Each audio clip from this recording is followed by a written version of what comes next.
and I was in and out of sleep and snuggling with my husband, and we were just like, wow, like this is so magical. And I was like, I was like, oh, I so understand how these women have these like orgasmic births. I could do this forever. and, and then the next 6 hours were not orgasmic at all. They were excruciating and so intense. Like, intense was the word and is the word that I continue to use.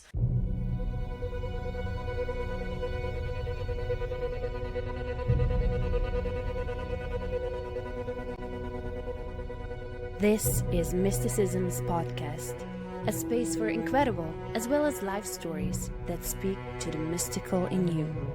The main archetype is a mystical woman and a priestess that lives in each and every one of us. Intuitive, knowing her inner universe, seeker of the truth, a witch.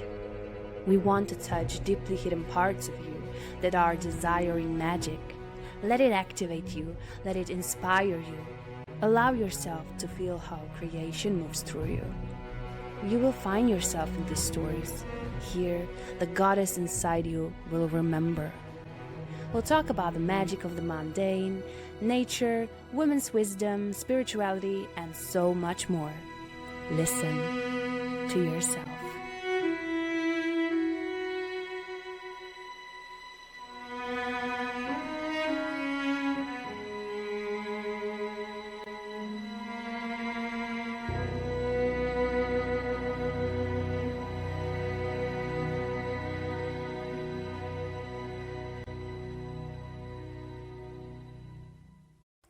In this episode, I talked to Eden Elizabeth. She is a mother, an embodied mystic, and a professional dancer. She is devoted to her spiritual path, anchoring the vision of heavens on earth. She guides women into deeper connection with their bodies and inner realms. Her mission is for women to find their authentic and fullest expression of self. She also has a podcast, Creating Eden, where she dives deep into life experiences through her vulnerable and honest sharings. Enjoy this episode. Eden, I am so grateful that you said yes and came to my podcast. I find you as a huge inspiration. I've seen you coming into motherhood, and I've witnessed you in a lot. I believe, what draws me to you is exactly this, what you've been, what you said before we press recording, this vulnerability. I love listening to your podcast, and the line that you always mention is that vulnerability is not only welcome, but it is celebrated in your spaces, in your containers. And this speaks so much to me, because I feel like I'm going on this road of like being more vulnerable myself, opening my heart to the world, and it's scary. And so I admire a woman who is sharing herself so openly, and it's very healing. So that's what I wanted to say to you before we dive into our conversation. I feel like you are the perfect woman for this podcast, because I am interested in this unseen realms, but also being, I want us to be devoted to the physical. And one of the things that inspires me the most is also birth. And I want us to dive into your birth story as well a bit, if you are willing. And so, yeah, I guess, for starters, I just want to invite you to share maybe how you got here. I mean, have you always been this open and conscious, or is it a thing that is, unfolding? Thank you. That was so beautiful to receive. And I'm really grateful that you invited me here as well, and just excited to speak and share. So have I always been this like conscious? Absolutely not. Absolutely not. I have been consciously walking this path that I'm on probably for like 5 years now. I've always had I'm a Cancer sun and Cancer moon, and so I'm very emotional. Like my emotions, they're always at the forefront of my experience. And, my whole life, I always felt like it was too much. Like I was just like outpouring my emotions on everything and everyone, and it was not fully received. And so I learned to withhold and bottle everything up. And my only like pathway, my only channel for that was dancing. And I would be like pouring my whole heart and soul out onto the stage. I'd be crying on stage while I was dancing and performing, and but every other area of my life was just so blocked and almost this like bottle everything up until it explodes. So I was like very explosive, but yeah, around 5 years ago was the first time someone invited me to connect with what my values are. What do I feel like is deeply true for my soul, for my being? And vulnerability was one of the things that really, really spoke to me, one of those core values. And upon like receiving that and becoming aware of that, I looked around in my life and I wasn't being vulnerable with anyone. And I chose 4 core values that really deeply aligned with me, and every single one of them I was completely out of alignment with. And so from that point on, I started to, yeah, just invite vulnerability in, and it looked very different than it looks now. Like now I can really hold a lot of the discomfort or nervous system activation in my body when being vulnerable. And at some points now, like it's just how I live my life, but it took me so long to get here. It took me years of, working with my body to be able to hold that. So yeah, and it definitely wasn't like a overnight process. I'm just gonna be vulnerable with everybody I meet and share my deepest truths and my heart. It was also learning to feel out, who I could actually open up to. And I'm still walking that path now and opening myself deeper to different relationships or in different ways that I'm showing up in online spaces. And yeah, so this path is like, in terms of my life that I've lived, I'm 30 years old, is only this last little bit. But it's really like, it's that there's no going back now. It's impossible to shrink back to where I was. So yeah, that's a little bit about where I started. Thank you so much. You know what? One question that I ask all my guests is like, what is one of the most mystical experience you ever had? And so, yeah, I'm asking this now. Um, if you're ready to share anything. Yeah. So in 2021 was when I first shaved my head, and it's something like, I have wanted short hair ever since I was little. My mom used to cut my hair and I would like tilt my head back so she would accidentally cut it shorter than she wanted to. I always wanted short hair. When I was in high school, I wanted like short pixie cut, but I was in the professional dance world and had an agent, and I had a look to upkeep, and I had long, long black hair. And so it was like, yeah, I wasn't encouraged. Nobody said, or one person in my life said, "Oh my God, yes, you should do it." Everybody else was like, "No, your hair's so beautiful, you'll regret it, blah, blah, blah." And so I feel like I was always kind of searching for myself. I was always kind of searching for, yeah, like looking the way that I look at myself in the mirror now, and I recognize my soul in my body.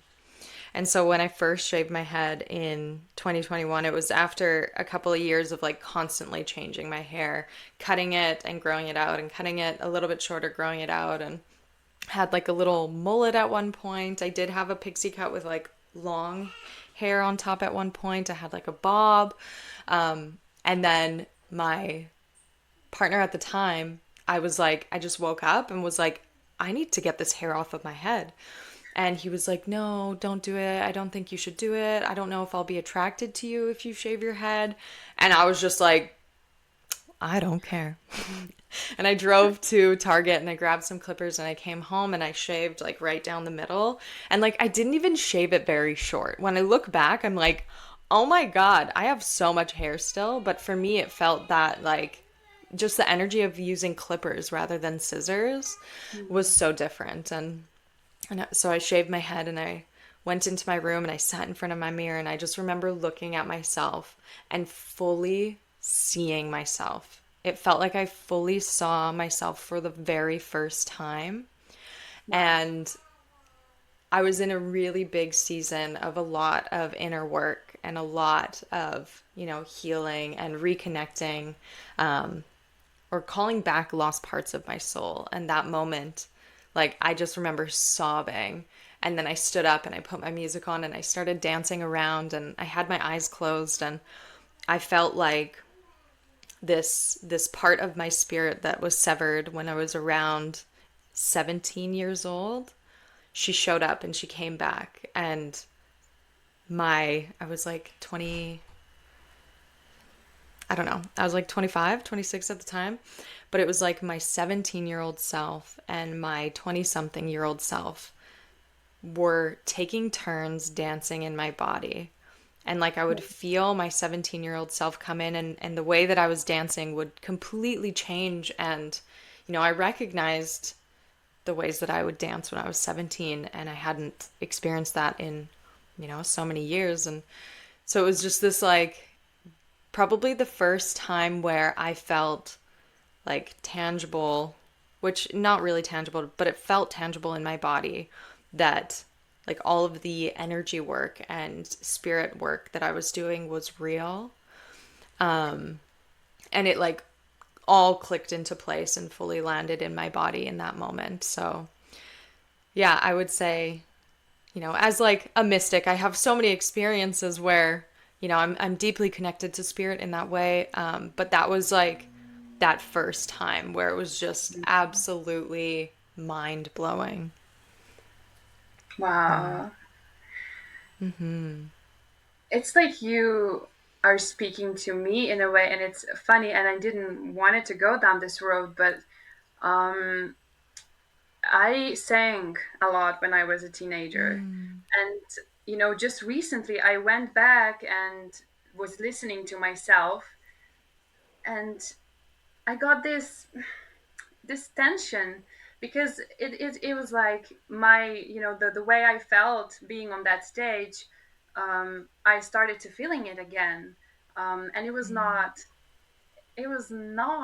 like I was trying to push myself too hard, and I was not enjoying it, but it was like I have this, I don't have anything else. And it's so weird listening to your story. It's like, wow, I think I need some healing around that. Like it's coming up to me and it's being alive, and so I need to look into this. Well, also like healing the throat, and that's, I know, one of your offers, right?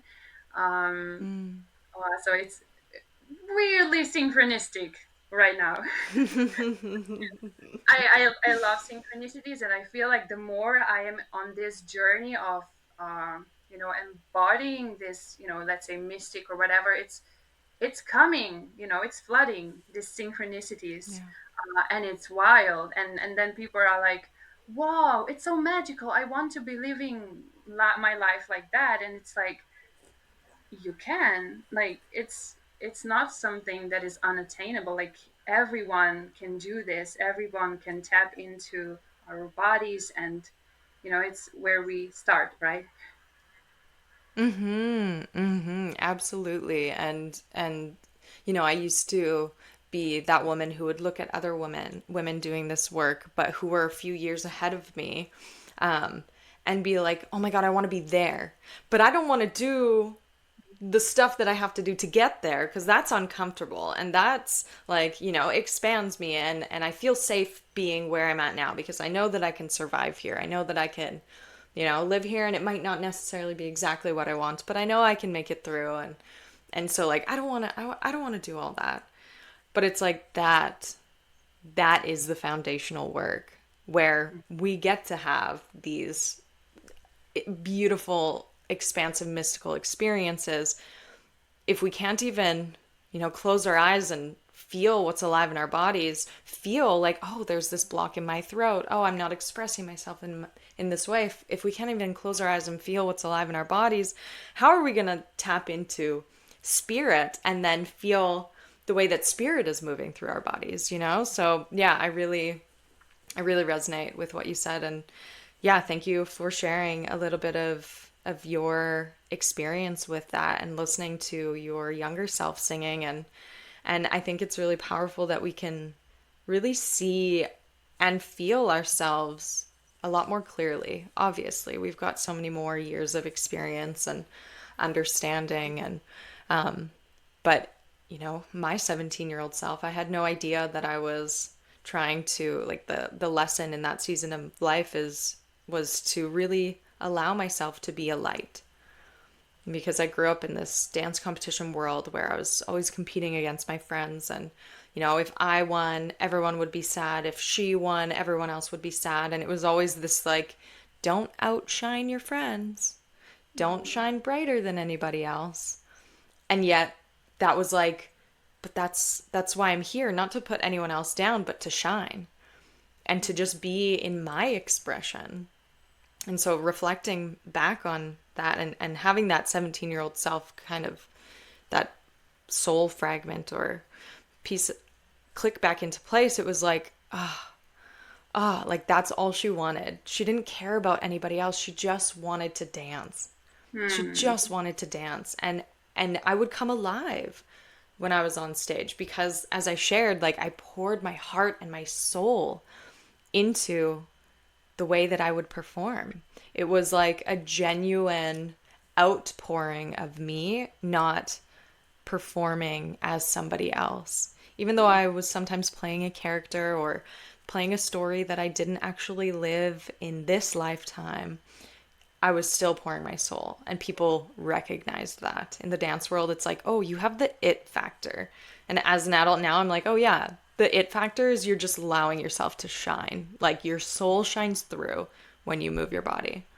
So yeah, I see you in that and really resonate with you in that.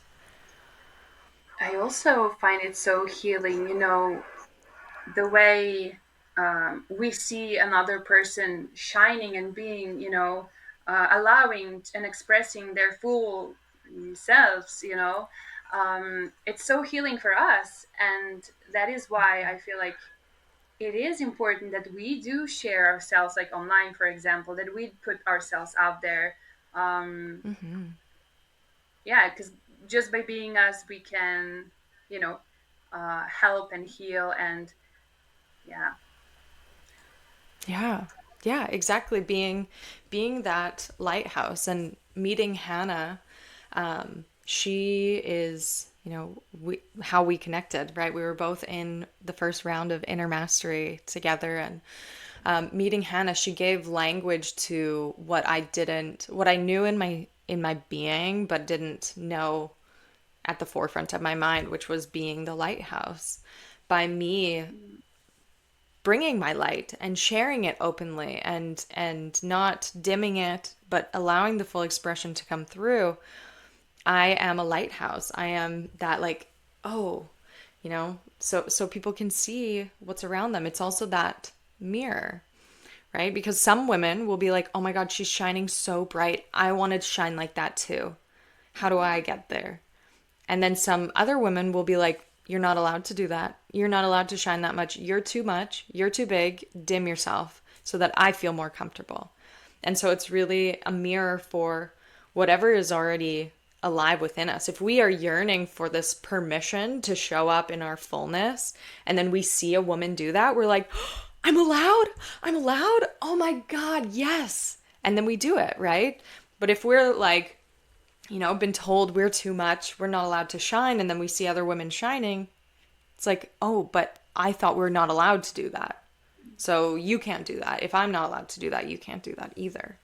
So it's really interesting, yeah, allowing, these lighthouses to shine light on where we're at. Wow. It's again so synchronistic for me right now because I am in a place I feel where I'm being initiated into this role, being a lighthouse, being there for women. Um, and it's interesting how everything's just, coming into place and we're having this conversation and all that. Yeah, well, it's incredible. I agree 100% with everything that you just said. And yeah, you know what? When you mentioned Hannah, it was funny because she shared. I was like not sure if her course was for me or not. Like I was, just uh, thinking about it, and then she shared something from you. And I immediately, okay, I need to check her out. And I was like, I checked, you out on Instagram, and you were sharing something that, oh, I was having this Akashic reading or something, and she told me that one Instagram course is going to change my life, and I'm like, okay, if that is going to be transformative for her, it's sure going to be, meaningful to for me as well. And so it was a weird thing, and uh, yeah, and now we're connecting, and I feel like certain people come into our lives. For a reason. We don't know what that reason is, but like, yeah, we something's happening, behind the scenes, I guess. Yeah, yeah, absolutely. Absolutely. Thank you so much for sharing that. That makes me like, I'm so happy. I'm so happy that, yeah, you got to see me share. It's so funny reflecting on who I was at that time because that was a year and a half ago, maybe. And such a different version of myself. But yeah, like I fully agree that people come into our lives for a reason. There's that quote, like a reason, a season, or a lifetime. And it's cliche, sounds cliche, but it's so true. It really is so true. And yeah, it's really beautiful that I got to be play a little part in your decision to join, as I'm sure, you know, like inner mastery did change my life. It Yeah. completely changed the way, and I was already on a path of inner work, but it was so messy. And I was like, and not in the way that like it's still messy, but it was really messy. And I was making things so much harder for myself, and I was forcing so much, and I was avoiding so much, and so yeah, like that was so true. It changed my life. And the way that I relate to my inner world, the way that I show up to do this work is so different now and so much more grounded. So much more grounded in my body, in my external reality, in my relationships. Like, yeah, it's so different. um it was also, yeah, very transformative to me, but for me. But I also like wanted to talk about the thing that happened, in this past uh, months. For you became a mother, and witnessing you in this it was very beautiful. And also, you know what, I guess I just want to share something with you because I'm in a place right now where I feel this connection to one of the spirit babies, myself, and it's so interesting because I don't know if she will ever come earthside or not. But she's there, and there are signs, and there's this connections, and so uh, a couple of days ago, I was walking in the forest, and I was like, okay, so if you're here, I can feel you. I felt her, in that forest. And so if you're here, please give me a sign. And it has to be like a very obvious sign because it's me, but I need an obvious sign. And so I was walking in the forest, and I almost gave up, and then, I said out loud, I was like, it's okay. You don't have to give me a sign. I know you're there. Like, it's okay. And in the moment when I said that, I looked down and I found a little white feather. And it was like a feather from a young bird because it was very like soft. And so, there's my sign. But why I'm talking this right now is because some people might say like, oh, it's not a thing, I mean, how can you feel something that's not there? But it's so real, and I cannot like express how real this feels. And if you're not like, having this kind of experiences, I can see why you wouldn't believe this. But why I'm saying this is, yeah, did you had like this kind of connection with your daughter before? Like, I know that that's a thing you said when she was born, is like, oh, it was you the whole time, or something like that. So yeah, maybe start there and share with us your birth story and the story of you becoming a mother. Yeah. Yeah, I'm so excited to talk about this. Um, so I first connected with my daughter's spirit like 4 years before I got pregnant. And it was in that season of really waking up and being like, oh my God, my whole life is actually not who I am on the inside. And it was a reflection at the time of my withholding my true self and not showing anyone. So my like energy couldn't be reflected outside of me. But I listened to this song. It's a spoken word poem. It's called Have You Ever Seen a Woman Heal by Katie Trainer. And I remember I lived in Miami at the time, and I was sitting in our 1 bedroom apartment on my bed. And like the building that we lived in, when you looked out the window, there was this huge, like neon smiley face. And I remember it felt like he was always looking at me through the window. And that was like smiley faces were a sign that my daughter really used throughout those 4 years. And I didn't realize it at the time. I didn't understand. But my belief is that, she supported me in the spirit realm. She was one of my guides and initiating me into doing the work I was doing so I could live where I live now, be with my partner now, be the woman that I am now, the mother that she needs me to be.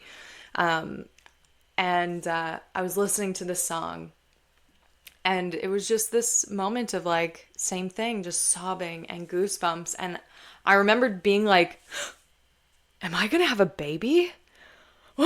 And I like freaked out because then my conscious mind comes in and I'm like, but I don't actually want to be with this man. I don't want to have a baby with him. Like, I can't have a baby right now. And I like, my human switched back on and was like, but we're not ready. And so I remember just feeling her in that moment and then being like, oh my God, I'm going to have a baby. And I knew I knew she was a girl. And then she would kind of like just come in and out. And I still was just like, am I going to have a baby? And then I left that partner and I was like, well, obviously I'm not going to have a baby right now. And then when I met my partner now, Florian, she was like big blinking lights, like, that's him, that's my dad. And yeah, she was kind of just this little ball of energy that was like just whispering where to go and tapping me, looking over my shoulder. She would like poke me. It felt like she would poke me in my ear. And yeah, and I knew it was her. A month before I got pregnant, my sister was also pregnant with her fourth baby at the same time that I got pregnant. But her son is, I don't know, 5, 6 months older than my daughter. And a month before I got pregnant, my sister found out she was having a boy, and my mom kept like dreaming of this baby girl and just feeling this baby girl energy. And they were talking about baby names and crossing all of the girls' names off the list that my sister had. And they texted me one day and was like, "Oh, if you ever have a baby with Florian and it's a girl, you should name her Flora." And I talked to him and I was like, "Hey, do you like that name?" And my husband's from Albania and I'm from England, and Flora is actually in both of our lineage. It's a very Albanian name. And I also have ancestors who have that as their first name or middle name. And so we were both like, wow, what a perfect name. Like we weren't planning on getting pregnant for another like 2 years. And so it was like, yeah, cool, okay. And then like pushed to the side. And then a month later I was pregnant. And so it felt like she was like, hey, I'm coming. And because my mom was already so like open to, my mom's also very like connected, and she was open to that baby realm. Like I wasn't, so I feel like my daughter was like, hey Nana, can you tell her what my name is, please tell her I'm on my way. And then I had a wild pregnancy, so I didn't actually find out the sex. And I remember, oh, like people would say, "Oh, I dreamt you had a boy. Oh, I feel like you're gonna have a boy," and like my body would recoil. Mm. And like I remember thinking like, "Oh, but what if it is a boy? Like, am I not gonna love him because I want a girl?" Or like I was so in my head about it. And I would like sit at my altar and close my eyes and like move through my channel and be like, okay, if you're a boy, just tell me what your name is. Like just speak to me. And it would be crickets. And Mm. then all of these other experiences, like when I was like, okay, like her name fully came in and I was, at home and was like saying her name. And then I looked outside and there was a huge rainbow outside of the window. And then I was just like full, like could feel it with my full body. And I was just sobbing. And I'm like that is what I trust, Yeah. And that's how I trust in the unseen realms, because my body responds. And like when I can get my human mind out of the way and really just tune into an authentic response, like that's how I trusted. And I still wavered. I remember writing a poem that was like fully channeled from spirit and like speaking about my daughter growing in my womb, and I shared it on social media. And I remember thinking like, oh my god, if I have a boy, I'm gonna look back and be like, what the hell, like I was channeling this poem for my daughter and all of the things. And at the same time I was doing throughout my pregnancy so much healing of my mother line, which I feel like happens during pregnancy if we're open to it, regardless of if you're having a boy or a girl. But it was like so much. And my mom had 3 girls. We're all 3 daughters. And so there's just, yeah, just a lot of that feminine energy. And yeah, like I just knew. I just knew. But I was so afraid of being wrong. And that's where like my human kept switching on, which is okay. I was so afraid of being wrong and then people pointing out that I was wrong, that I would question myself. But I guess yeah. I guess I just want to reflect something on this, because I also, my experience was that I thought this spirit, this girl spirit, was already. I was pregnant. I have 3 boys, and I thought like the third one that it was her. And so when I Mm. also didn't know the sex, and when I found out it was a boy, it was like, oh, okay, I guess I cannot trust myself, you know. But the thing is that I felt her before the pregnancy, and then in the pregnancy, it was all quiet. Like even connecting with the baby was like, I didn't know. I just didn't know. And so now I can reflect back and see, oh, okay. So, you know, I trust that, you know, yeah, it was the right unfolding. And then, you know, years passed and I am feeling her again. And it's like, oh, so you're here, you know, still like, and Mm. everything that you said, it's like my heart is so, yes, yes, this is exactly how things are, you know, presenting and how, you know, how it's real. And also Yeah.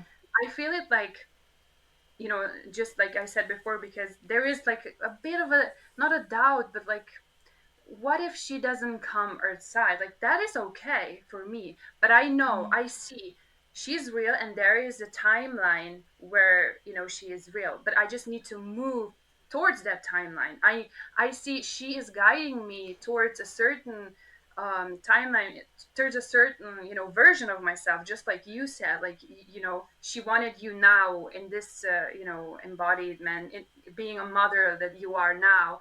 And so Mm. this speaks to me, because yeah, it is exactly that. They're like whispering to us and just guiding us. And even if at the end they don't come, like, you know, maybe the our contract with spirit baby is just, you know, so that they guide us towards a certain version of ourselves. And that's so beautiful, I feel like. So thank you for sharing your Mm-hmm. story. Yeah. Yeah. Thank you. Thank you for sharing that as well, because yeah, you're so right. Like they are our guides, right? They're our little spirit guides. They're in spirit guiding us. And, you know, maybe they're not little because their spirit is not bound to a baby body, but not yet, anyways. If they decide to come through, but yeah, that's so cool to and okay, let me finish that thought. That's so cool to hear that you had that experience of really connecting to her, and then you were pregnant and it was quiet, and now she's here again. And yeah, I'm just so curious what other women's experiences of that have been. And when we're tapping into energy, like energy is not necessarily gendered, you know? So we could be feeling this really soft, more feminine energy, and they could still come in as a boy and just Hmm. be very soft and gentle and quiet boy. Or, um, Also, you know, I've considered the fact that she maybe is my inner child. I've considered that because, you know, mm, in which way she's guiding me. And so yeah, and also there's, I feel like, just like you said, you were healing your maternal line, I feel like I also have some healing to do around femininity, you know. And so maybe that's where it's guiding me towards. So yeah, you know, it's not about a mm, baby sometimes, you know. yeah, yeah, yeah. It's so beautiful. So you started, you had a wild pregnancy and then um, a free birth, right? Can you share more on that? Mm-hmm. Yeah, so I've actually been reflecting on this experience. So my daughter is, what's the date today? She is officially tomorrow, the same amount of weeks outside of the womb as she was inside of the womb. She came at 39 weeks. So she'll be 9 months old. And oh, that is huge. That's so crazy. But I feel like I have stepped out of that immediate postpartum experience and phase. I had, at 6 months, I had my closing of the bone ceremony, and I know that's traditionally done after the first 40 days, but I wasn't, you know, divine timing. It happened exactly when I was ready for it. And I remember feeling like that took me like one step out of that postpartum, that immediate postpartum experience. And then at, I don't know how many weeks ago it was, but around 8 months, we did her placenta burial ceremony. And we did that at the place that Florian and I had one of our first really beautiful dates, and buried her there. And it was just this really powerful full circle moment. And it was almost like I could see the spirits of our younger selves connecting and falling in love, and like had no idea that we would come back to that land as a family with our daughter and bury her placenta there. Like magic, absolute magic. But yeah, so I've been reflecting as that placenta burial feels like I've taken both feet now out of immediate postpartum, and now both feet are fully in motherhood. And of course, postpartum is forever, but my both feet are really firm in just the experience of motherhood now. And I've been reflecting on like some of the decisions I made, and the decision to have a wild pregnancy, and the decision to have a free birth, and what I would do differently coming into a second, not yet, but when I will step into another pregnancy and birth. And yeah, so my first like wild pregnancy, I called a few midwives, and there was just a little tiny voice that was like, nope, nope, nope. And I listened to that. And, this is where the first time taking inner mastery really supported me to just sit in the discomfort, to just sit with all of my fears, to just allow them to be there and not run from them, not push them away, not say like, oh, there's something wrong because I'm having this fear, but really just sitting and holding that fear, separating it from my spirit and myself and my intuition, and really being guided in that way and letting my intuition lead. And yeah, same with my experience of free birth. Like I trust my body so deeply. And I feel like that's, I started dancing when I was 5. I've had a deep relationship with my body and movement for as long as I can remember. And so that was never a question for me. It was never like, oh, can my body do this? I was full on like years ago saying like, if I'm giving birth and anybody tries to tell me what to do, I will freak out because I know my body. And so there was like that foundational belief and trust in my body. And what I had to really sit with a lot was, which I'm sure so many, if not all, pregnant women at some point experience this like, well, what if something goes wrong? What if something happens to my baby? What if something happens to me? I wasn't really, like, there was not really fear of something happening to me. That wasn't alive pretty much at all. But that fear of like, what if something happens to my baby? And we live 5 minutes away from the hospital. Like we live really close. I felt really safe in my choice. I felt safest in my choice to free birth. And yeah, like there was literally nothing anybody could have done. My labor was 12 hours. My water broke at like 3 a.m, and I always knew that I would go into labor at night. That just felt like, I don't know, I just felt that would be my experience, and it was. And then I had like 6 hours of early kind of labor where, it was more so just like intense menstrual cramps, and but I would be able to fully rest in between, and I was in and out of sleep and snuggling with my husband, and we were just like, wow, like this is so magical. And I was like oh, I so understand how these women have these like orgasmic births. I could do this forever. and then the next 6 hours were not orgasmic at all. They were excruciating and so intense. Like intense was the word, and is the word that I continue to use. but there was nothing for anybody to do. And I kept like imagining, like, there wasn't even enough room in our bedroom for another person. Like, we have a pretty small room and a king size bed that takes up most of it. And then I'm, of course, laboring. I was going from the floor to leaning on the bed to up on the bed and back on the floor. If someone else was there, they would have had to be like a stick in the corner, not moving.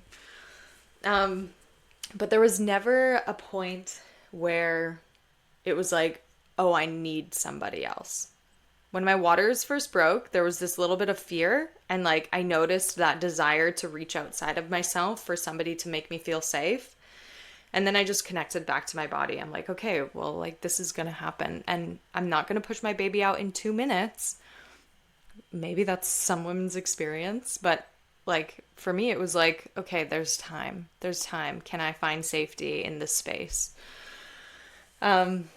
There was, of course, me like wanting to get out of my body because it was so uncomfortable and so intense. I wanted to just claw out of my body and I couldn't, you know? And then there were like layers of fear that arised. And now I look back, I'm like, oh, this was when I was in transition. And that's, you know, the part where classically women are freaking out, like, I can't do this, I can't do it. And it really like amps up. But yeah, while I was in transition, I was thinking like, oh, is everything going to be okay? Is my baby going to be alive when she comes out? And then I was just like, there was not even enough time or enough space to like keep that. So it was like, okay, I noticed that's here and I'm going to let that move through me as well. I have to birth this baby no matter what. And like, I remember thinking like, oh, I so understand why women get epidurals. If I was at the hospital right now, I would for sure be saying like, take this pain away from me as soon as you possibly can. I do not want to feel this. This is so intense. Like, take it away. Numb it, numb it, numb it, numb it. This is too much. And of course it wasn't too much because I held it and experienced it. And then it was like transition for me was like 20 minutes and then she was in my arms. And yeah, I just remember seeing her and seeing that it was her and just like, oh, that moment of holding her in my arms and just like crying. I knew it was you. Oh my gosh, I knew it was you. And so, yeah, I really like, you know, I don't love the physical intensity and sensations, but I do love the intensity of the expansion, and how otherworldly that is. And like, I didn't have, like, some women have these like really psychedelic experiences. Like, I was so in my body. I was so in my body to the point where there was no escaping my body. Like, I could not escape if I tried. But looking back on it, I'm like, oh my gosh, like that is an otherworldly experience because of how intense it is. And like, there's no other experience, at least that I've had, that mirrors that amount of intensity. It's wild. So yeah, I would definitely do it again. I remember thinking like, am I missing out on like the mainstream excitement of pregnancy by, you know, not having an ultrasound and like getting to see my baby's little body in my womb? And like, am I missing out on the excitement of like, oh, I know that my baby's a girl. I have that confirmation. Am I missing out on that? And so I don't know if I would do pregnancy different. I don't know if I would get one scan just to have that experience. I would have to sit and weigh like, is the like risk versus reward, like what am I choosing there? But I think I would definitely free birth again, at least in my experience. Like, I felt pretty confident in what situations would arise where I would go to the hospital. And my husband was freaking amazing. Like, he was absolutely amazing the whole time. Gorgeous, like king. Just, I told him I was scared of like, oh, I need to make sure I'm peeing at like this much or whatever. And he was like, he had a notepad. He was writing down like the time of my contractions, how many times I peed, when I ate or drank something. Like he was on point. So I felt really confident in that, and that, you know, if I were to say like we have to go, like something, I need support, he would immediately be on it. And he's just a god. I love him so much. But the postpartum support, I would definitely change, because I feel like because I chose free birth, you know, that immediate support in like somebody tending to me. Like my friend came, but she doesn't have babies. She's never experienced it. She doesn't know the embodied experience, and it's different. It is different. The way that I would tend to a postpartum mother before pregnancy and birth versus now is lifetime different, like so different. I love her, and she did so beautifully, and she tended to the physical things, you know, which was what I thought I needed, and I do, like it's very necessary. She spoon fed me. I was like, when I went into labor, I was like, I want a chocolate croissant. She brought me a chocolate croissant, and she like fed me little pieces of it, and she cleaned the kitchen and, you know, helped with all of the sheets and stuff, doing the laundry. And so she was really supportive. And we had said, you know, oh, when we burn the baby's cord, when we do the cord burning ceremony, like previously to the actual birth, like that's when maybe you can go home. And so we started, and she was like, okay, I'm gonna leave. And in that moment I was like, no, stay, please stay. But I didn't voice that. I was just like, oh yeah, like we did say that. But looking back, I'm like, no, I would have had her stay, and I would have had her sleep over, because what I really needed, that I was lacking, that I don't think a midwife would give me anyways, intentionally or in the way that I want it, maybe a traditional birth keeper, but this like energetic grounding and holding and like closing or tightening up the container, because I was so blasted open to both the earthly realm and the spirit realm, but my physical body, as you know, in postpartum is so vulnerable. It was so vulnerable, and yeah, I needed like holding, I needed my spirit to be held, and I needed someone to sit and just like be like, I'm holding this space. You are safe. You are, like, I remember I was crying for my dad. I just wanted my dad to sit at my front door and like be my guard to protect me, you know? Yeah. So I would definitely do that differently, and have a woman who has walked the path of birth and postpartum just be at my house, sleep over. And you know, and that's also like, I wasn't vulnerable, right? This was another expansion of my ability to be vulnerable. I was so scared of someone saying you're crazy, or there's something wrong with you, or you're, you know, unfit to be a mother if you're thinking like the demons are gonna come and get you and your baby.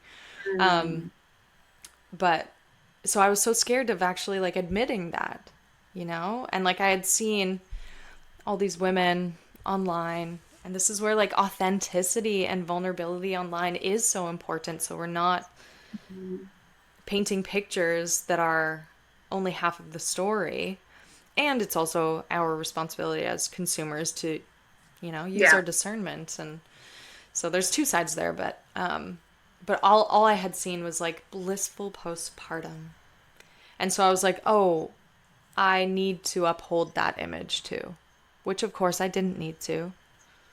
And there was no lighthouse for me showing me, hey, like it's okay if you're really struggling. It's okay if you can't ground yourself after you've just been blasted open with the most intense experience of your life. Like, it's okay if you're scared. It's okay. And like holding that, and then at the same time holding, now I'm a mother to this tiny little human who is learning how to be in their body, and I'm a whole new woman at the same time, like holding that and then also holding the intensity and blasted openness of my body and my spirit. And so yeah, I would definitely have a different experience there. I would call in and curate a different experience for myself, but I think I would definitely choose free birth again. Of course, if that felt in the moment like the most aligned and authentic choice for me.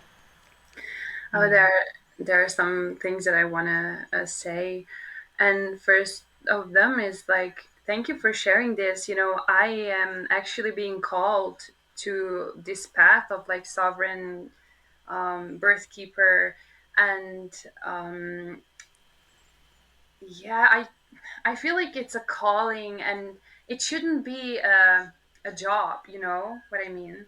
It shouldn't, it should just be like, you know, creating like community and being there for women. And this is what we are like lacking as women. And yeah, and so also like in postpartum, I feel like you said, it's such a vulnerable time.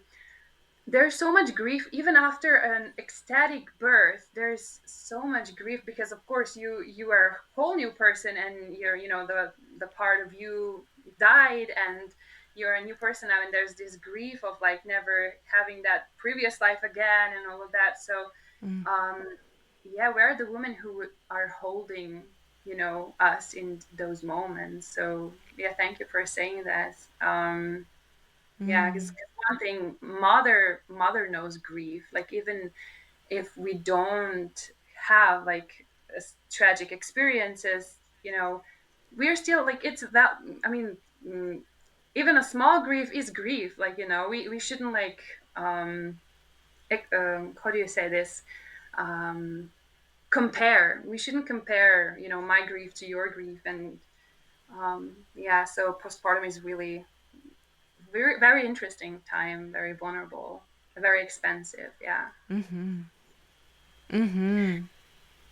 Yeah, absolutely. And that piece of comparison, like you're absolutely correct. And it's hard not to when, you know, as especially as women, teenage girls, you know, we've been conditioned to compare ourselves, right? But you're, yeah, you're absolutely correct in that, like, just because somebody's experience is different, or what I would view as harder or heavier or more traumatic or whatever, doesn't negate my experience. It doesn't mean that now my experience is invalid. And that's been, you know, a pattern I've been working with for years of my life is, can I hold my own experience and feel and validate my own experience and do that for the other person as well? Can I allow their experience to be their experience and not make it better or worse than mine, but just allow it to be theirs and hold them in theirs and also hold myself in mine? Yeah. Also on free birth, I really wanted to address, because I'm here, you know, I'm learning a lot about free birth. I didn't free birth myself. I needed that outside, you know, sense of safety. I'm not there yet. But I'm learning about this, and I'm feeling drawn to this. And so when I'm having these conversations, I really want to have this conversation because conversations, because in my country, I still think it's such a taboo, but it's just birth, you know. And so I'm here, and I'm like not recommending it, or you know, I'm not saying this is the only right way to give birth, but also like at the same time having these conversations, you know. And what I wanted to address here is just, yeah, we're where you said like you were scared if something was wrong with the baby and all of that, like how did you navigate those fears? Missing that, yeah, do you know what I mean? Like how did you deal with it? You know, that is a question that I want you to answer if you feel like it. Yeah, that was where I got to apply inner mastery So for those of you who have not taken Inner Mastery, I don't know when Hannah's doing it again, but highly recommend. Um, Module 3 is called the Quantum Midwife. And Hannah speaks to this, like, this traditional midwife who sits in the corner knitting quietly and just is there if you want her and if you need her. She's not there sticking her hands in when you say no or I don't want that. She's not like forcing or pressuring. She's not even asking like, do you want this? She's just like, I'm here. Yeah, it's hard. I know. Tell me if you need me. Like, just letting you know I'm here. And so I just holding the space, right? And so that's what I did to myself. I just held the space and I got to just sit with, like, let me speak to a experience. So I went to the chiropractor at like 36, 37 weeks pregnant. And she was like feeling to see if my baby's head was engaged, and she couldn't feel my baby's head. And so she thought I was breech. She, protecting my confidentiality, I think, at least she told me, she reached out to a local midwife who was actually the one midwife that I talked to that I was like, I could have her. I could. I don't know if I want to. There was one line that she said that I was just like, ooh, no. So it was also like a full circle kind of moment where Spirit was like inviting me like, hey, you have this opportunity again. Are you going to take it? Like, sit with it. Does it feel aligned? But anyway, she reached out to this midwife and because she thought that my baby was breech. And that, of course, when my chiropractor is calling me on the way home from my appointment, she's like, hey, just so you know, like, I reached out to this midwife. Here's her number. If you want to go and get ultrasound or something to see if baby's head is down, like, she'll receive you. And I remember being like, I shared it on my Instagram story. I felt my baby flip upside down. I felt it. And I know that they can flip multiple times. And so, like, baby gets into birthing position when baby's ready to be birthed, but I felt it, and I didn't feel her flip back. And like I said, like, I was very in my body, very present to it. And then she didn't make me do anything, but then that experience with her made me start questioning, like, oh my God, is she breech? That wasn't even a thought in my mind. That was not a fear. My entire pregnancy didn't even think about it. And then here I am, a week and a bit before I give birth, freaking out, researching breech births and what are the risks and, why is it pathologized so much? And then like came this whole like, okay, well, like, what if, XYZ happens? And so I sat with it. I let myself freak out without being like, oh, this is bad or wrong, and now I need to fix this. I just let myself freak out. I let myself search breech free births to see if that was even a thing, which it is. And, and like just started listening to all of these podcasts. And then I was like, okay, so what would I do if my baby is breech? What would I actually do? I would allow the unfolding until something actually presented itself as needing medical support. And so I think, like, from my memory, one of the risks with breech birth is like the cord getting broken or ripped or stuck or something. So I was like, okay, if that happens, I'll go to the hospital. Cool. Okay. And then it was like, okay. So now I know, because I allowed myself to go down this hole. Now I know what I will do if this situation presents itself. And that was it. It was like, if it presents itself. And then it was like, okay, there's nothing to do. Do I want to reach out to this midwife and go get an ultrasound so that I can see. I could have totally done that. And when I really tuned in, I also had a laugh, like cosmic alignment laugh, that it was this full circle moment of the same woman, because I was Mm. like, if I like felt that no at the beginning, and here I am saying like, okay, yeah, let me just insert myself here. Um, I could have done that. And there's also, like, I want to speak to, there's nothing wrong with doing Yeah. that. There is Yeah. nothing wrong with looking outside of you for support, Mm. for help, to help you feel safe. There's Mm. nothing wrong with that. And that's just not how I wanted to operate. Mm. Because for me, that is letting my fear lead. And I wanted to be able to hold my fear and my intuition at the same time and then make decisions from there. So this is just my own experience and decisions. But yeah, I allowed myself to spiral, and I held myself in that. I cried to my husband, what if she's breached, blah, blah, blah. Like, I let myself have that experience and then had that cosmic laugh of like, okay, spirit, I see you. I see you giving me this invitation.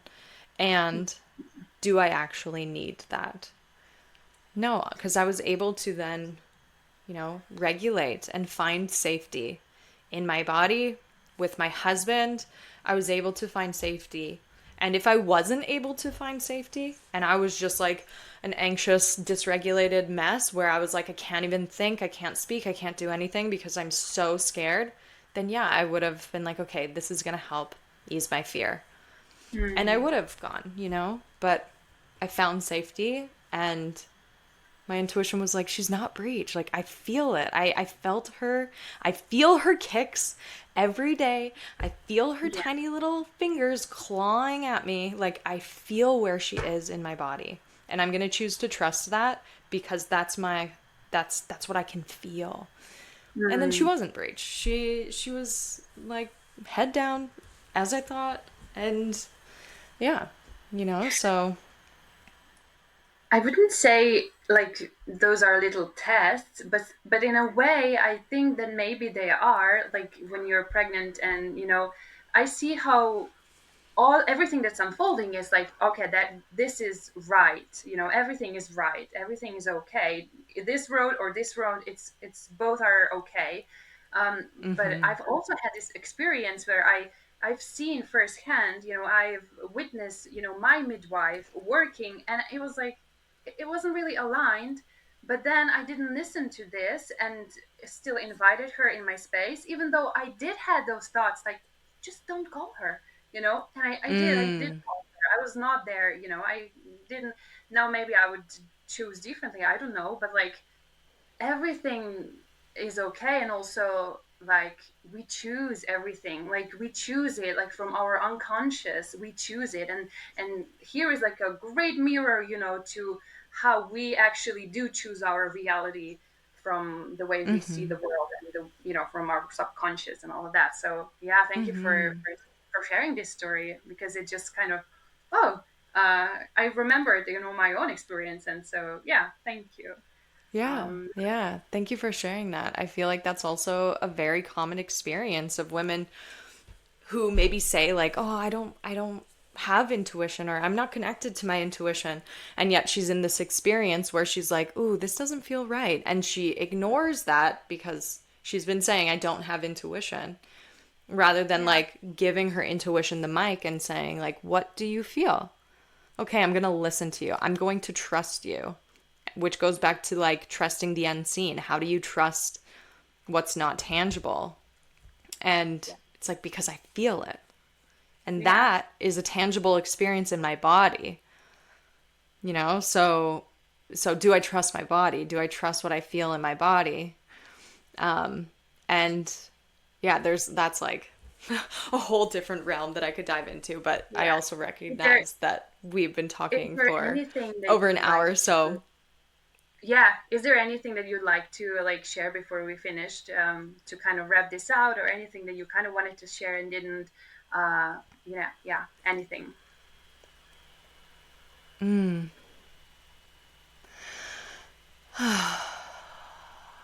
Yeah. So I've been speaking to this experience of like connecting with my body and being able to separate this, like, oh, my fear from my intuition, or being able to feel the tangible experience in my body and trust it. And that is something that, I'm putting together into an offering for other people to learn how to be in their bodies, for other women to learn how to be in their bodies and connect with their body, tune in and trust, and then be able to lead from that place, not allowing the body to or the activated nervous system, the fear, the dysregulation to be in the driver's seat and make those decisions for us, but to be able to sit and hold both and then make a conscious choice. And like that, you know, in that moment when I feel really scared of being vulnerable and saying to my friend, hey, what you said just now didn't feel good in my body. And like that actually really hurt my feelings. Like having that moment to feel, ooh, my heart is racing and I'm so scared of saying this. What if she yells at me? What if she freaks out? What if she, says, I didn't say that? What if, she invalidates my experience? But having that moment of like, okay, I can hold that. I can hold that fear. I can hold this dysregulation in my body. And now that I can do that, I have a choice. Do I want to say this to her? Do I want to be vulnerable and share this? Or do I want to not because it feels safer or whatever reason, And it's work that can be applied to any area of life. It can be applied to pregnancy, birth, postpartum, motherhood. It can be applied to our romantic relationships, our sisterhood, friendships, our relationship with ourselves, Yeah. work, creation, business, like it can be applied to everything. So I had a little bit of resistance towards saying that. Like I paused before when you asked me this because I'm like, do I say or do I not? And I had that moment of, oh, I'm feeling fear. This feels vulnerable, but I'm just going to say it anyways. So yeah, it's going to be launching. I haven't yet spoken on like details yet, but it's going to be launching. I don't know when this episode is going to come out, but it's going to be launching at the beginning of September and we'll start at the end of September. So yeah, I'm like, it's what I'm doing with every moment that I have with a baby not attached to me. I was recording a video literally 5 minutes before I hopped on this with you. And it's just like, it's lighting up my whole being right now. So, but that's really it.